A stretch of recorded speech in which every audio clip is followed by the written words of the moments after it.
माननीय मुख्यमंत्री स्वीकार करिसेंती बही छपेबारे षड़यंत्र हेइछि। ए कथा को विरोधी दल बारंबार उठेइछंती जे आ पछरे गोटे जघन्य षड़यंत्र अछि, ओडिया अस्मिता उपरे कुठारघात होउछि, ताकू ए सरकार करिसेंती। जहाउ शेषरे माननीय मुख्यमंत्री सेथिरे सहमति प्रकाश कले यह विरुद्ध रे षड़यंत्र हेइछि बही छपेबारे। से षड़यंत्र कहा विरुद्ध रे? से षड़यंत्र सरकार विरुद्ध रे ना सरकार मुख्यमंत्री विरुद्ध रे?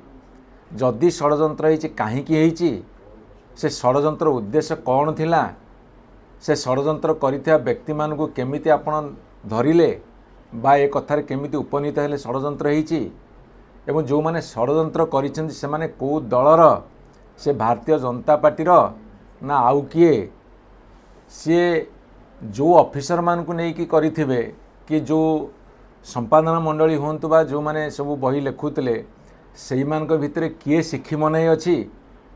एमिति शह शह प्रश्न बर्तमान ओडिशावासी मन आगे छिड़ा हो गलानी। जो कथा संदेह करुले जे या पछरे गोटे गभीर षड़यंत्र अछि एवं माननीय मुख्यमंत्री तो स्वीकार कर सारे षड़यंत्र अछि, से षड़यंत्रकारी किए कहा विरुद्ध रे हेइतिला, कौन पे हेइतिला, किए किए करिथिले, जदि करिथिले ताहले तांको को भलिया शास्ति दिया जिवो, ए समस्त कथार खुलासा करिवे कि?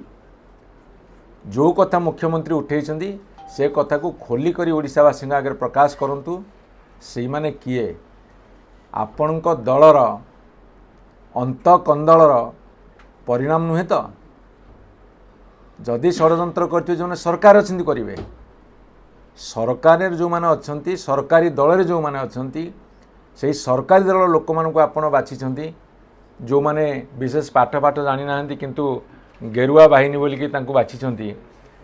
सेई मानकु किए लगेगी षड़यंत्र करी काहाकू बदनाम कले, आपण से कथा सारा ओडिशावासी आगे खोली करी तथ्य रखंतु एवं जो कठोर कार्यानुष्ठान नवा कथा नियंतु। जदि दलीय चापरे याकू चापी दिया जिवो ताहाले आपण भी दल बड़, ओडिशावासी पछे, ओडिशावासी स्वार्थ बहुत पछरे 40-50 लक्ष पिलांकर भाग्य अंधारे एक कथा आम धरी नबू।